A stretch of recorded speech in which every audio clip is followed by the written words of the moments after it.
नमस्कार। आज हम आपको मिलवाने जा रहे हैं एक ऐसी होनहार बेटी से जिसने मेहनत, समर्पण और हौसले की मिसाल कायम की है। तमाम चुनौतियों के बावजूद इस छात्रा ने 97% अंक हासिल करके सबको चौंका दिया है और साबित कर दिया है कि हालात चाहे जैसे भी हों, अगर इरादे मजबूत हों तो मंजिल दूर नहीं होती। इस खास बातचीत में हम जानेंगे उसकी पढ़ाई का राज, परिवार का साथ, चुनौतियों से लड़ने का तरीका और आगे के सपने के बारे में। तो चलिए मिलते हैं यशिता कुमावत, एक टॉपर, एक फाइटर और हजारों बच्चों के लिए प्रेरणा से। यशिता, सबसे पहले आपको टॉप करने के लिए बहुत बहुत बधाइयाँ। पंजाब केसरी पर थैंक यू आपका मैम। बहुत बहुत स्वागत है। तो कैसा महसूस थैंक यू कर रही मैम। हैं आप? मेरा पहला सवाल आपसे यही है। बहुत अच्छा लग रहा है मैम। जब रिजल्ट देखा तो उसके बाद पहली प्रतिक्रिया, पहला रिएक्शन कैसा आया था? पहला तो मतलब विश्व लग रहा था कि हाँ अच्छा करा है, बट ऐसा नहीं लग रहा कि हाँ सही में इतने अच्छे मार्क्स आ जाएंगे। हम्म। तो घर पे जब पता चला कि हाँ रिजल्ट्स इसके इतने अच्छे आए हैं, तो घर वालों का रिएक्शन कैसा था? पिताजी का रिएक्शन कैसा था? बहुत ज्यादा अच्छा था। पापा तो आते ही मिठाई चॉकलेट सब लेके आए थे। हम्म। क्या क्या गिफ्ट्स मिले आपको? गिफ्ट्स अभी तक तो मतलब स्मार्ट वॉच, पैसे वगैरह बहुत है। अच्छा। मिठाई वगैरह चॉकलेट मैम वगैरह सबने दिया।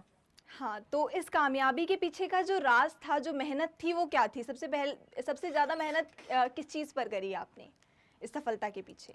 अ, मेरा वीक पॉइंट मैथ्स था, तो मैंने ज्यादा मैथ्स पे ध्यान दिया और फिर हम्म। उसके बाद साइंस पे। अच्छा। तो आपके जैसे जो और बच्चे हैं जिन्होंने 10वीं कक्षा में के एग्जाम्स दिए हैं, अभी रिजल्ट्स आए हैं, या जो बच्चे अब अगले साल एग्जाम्स देंगे, उनको आप क्या मैसेज देना चाहेंगे चैनल के थ्रू? कि बेसिक पहले समझ में आना चाहिए, मतलब जो चैप्टर्स होते हैं उनको सबसे पहले अच्छे से पढ़ना चाहिए, और जब बोर्ड एग्जाम आए तब सिर्फ रिवीजन करना चाहिए। जो नहीं आया उसको अगर छोड़ दो, लेकिन रिवीजन पहले करना चाहिए। हम्म। ठीक है यशिता। तो आपके पिताजी एक कैमरामैन हैं, तो पिताजी से आपने क्या क्या चीज़ें सीखी कि हाँ, उनके पेशे से क्या चीज़ें सीखी कि हाँ मतलब मुझे अपने जीवन में इस चीज़ को उतारना है?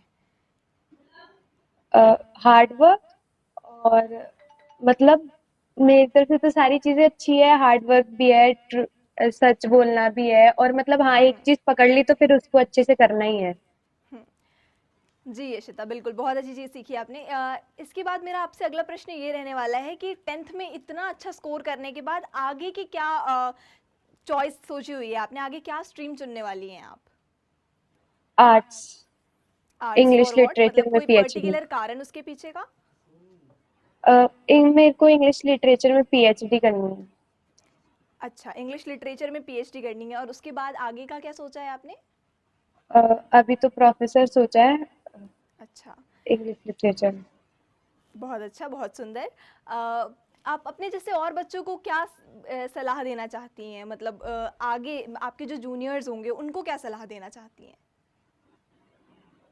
कि मन लगा के पढ़ाई करनी चाहिए। पहले पहले तो सबको ऐसे लगता है कि फर्स्ट फर्स्ट मंथ होता है तो छोड़ देना चाहिए, बट शुरू से पढ़ना चालू करना चाहिए, तभी धीरे धीरे होता है।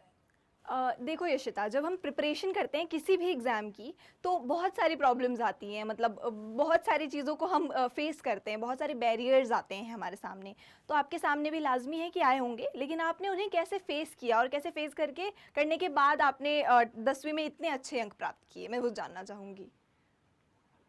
मतलब एक वो इतना नहीं पता, बट हाँ मेरे पास एक मोटिवेशन थी कि मुझे मेरे फैमिली की एक्सपेक्टेशंस पूरी करनी है। हम्म। मतलब ऐसे जस्ट उन्होंने सामने सामने नहीं बोला था कि मेरी इतनी एक्सपेक्टेशन है, बट मुझे पूरी करनी थी। शेड्यूल कैसे बनाया था आपने? मतलब टाइम टेबल बनाने में बच्चों को सबसे ज़्यादा तकलीफ होती है, मैंने देखा है।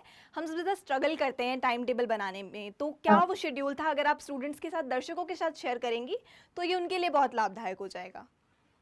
शेड्यूल नहीं बनाया था मैंने, मतलब जो लास्ट के 2 महीने थे उसमें मैंने अच्छे से पढ़ाई करी थी, तो उसमें शेड्यूल नहीं था। हम्म। बस ये हम्म। था कि मेरे को कौन से चैप्टर कंप्लीट करने हैं, कितने घंटों में। अब वो जी। जैसे कभी भी हो, लेकिन सोने से पहले वो कंप्लीट होने चाहिए बस। मतलब एक डिसीजन ऐ- था, दृढ़ निश्चय लेके आप काम कर रही थी, एक मतलब हाँ, स्ट्रॉन्ग डिसीजंस के साथ आप काम कर रही थी। वो टेबल पे चिपका दिया था, बस उस पे टिक करते करते फिर सोना है, जब सारा टिक हो जाए तब। अच्छा, ये बहुत अच्छा पॉइंट आपने बताया स्टूडेंट्स को प्रिपरेशन करने के लिए, फैमिली ने किस तरीके से सपोर्ट किया, क्या सपोर्ट फैमिली का रहा? फैमिली का तो हर तरीके से सपोर्ट रहा है। उन्होंने कभी मेरे को प्रेशराइज नहीं किया, ठीक है जितना होता है उतना करो, उनके लिए उतना बहुत है। अ, जब हम तैयारी करते हैं एग्जाम्स की, स्पेशली बोर्ड्स की, तो एक होता है कि हाँ बाकी दोस्त तो खेल रहे हैं, ये कर रहे हैं, रील्स बना रहे हैं, तो हम क्यों ना उस तरीके से करें। तो पीयर्स के साथ कैसा बॉन्ड रखा आपने उस दौरान? सोशल मीडिया के साथ किस तरीके से कनेक्टेड रही उस टाइम आप? तो ऐसा नहीं था मैंने बिल्कुल बंद कर दिया था, बट हाँ कम कर दिया था थोड़ा सा। कम कर दिया था, और दोस्तों के साथ घूमना हाँ, फिरना बातचीत नहीं नहीं, वो तो लास्ट के बिल्कुल बंद ही हो गई थी। बंद हो गई थी। अ, भविष्य के लिए अच्छा आपने बताया कि भविष्य के लिए आप इंग्लिश लिटरेचर के साथ जाना चाहेंगी, इसके अलावा आपने क्या सोच रखा है? इसके अलावा अभी तक तो कुछ नहीं है, बस हाँ मुझे इतना है कि थोड़े से अच्छे से फाइनेंशियल इंडिपेंडेंट होने के बाद मुझे उन लोगों की मदद भी करनी है। मतलब पेरेंट्स के सपने भी पूरे करना है, तो जिनके पास इतना फाइनेंशियल नहीं है उनकी भी हेल्प करनी है। इसके अलावा और क्या राज रहे हैं आपके पीछे, मतलब आपकी इतनी कठोर मेहनत के और क्या राज रहे हैं?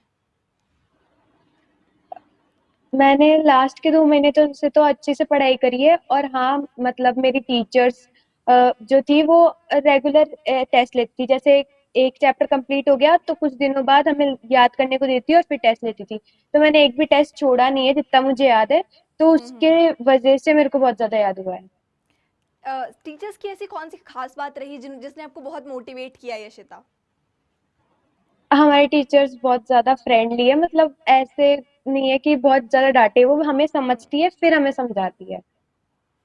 हम्म। अ, मतलब आपका ओवरऑल एक्सपीरियंस बहुत अच्छा रहा। अब आगे की क्या वो है आपकी कि हाँ 12th में मुझे कितना स्कोर करना है? यहाँ तो हमने 97 स्कोर करा, बहुत अच्छा स्कोर करा। तो क्या लग रहा है अब 12th में क्या होने वाला है?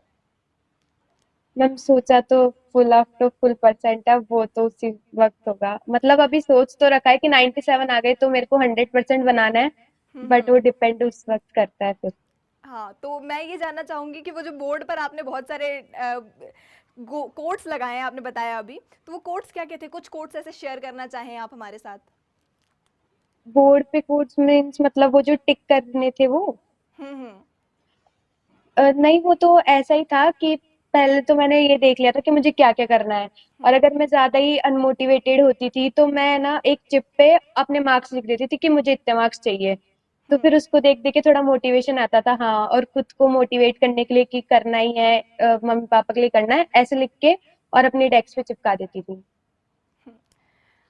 लास्ट में मैं आपसे एक मैसेज चाहूंगी कि उन बच्चों के लिए जिन्होंने बहुत अच्छा स्कोर नहीं किया है, अभी आपके साथ जिन्होंने एग्जाम दिया और बहुत अच्छा स्कोर नहीं किया, उनको आप क्या मैसेज देना चाहेंगी?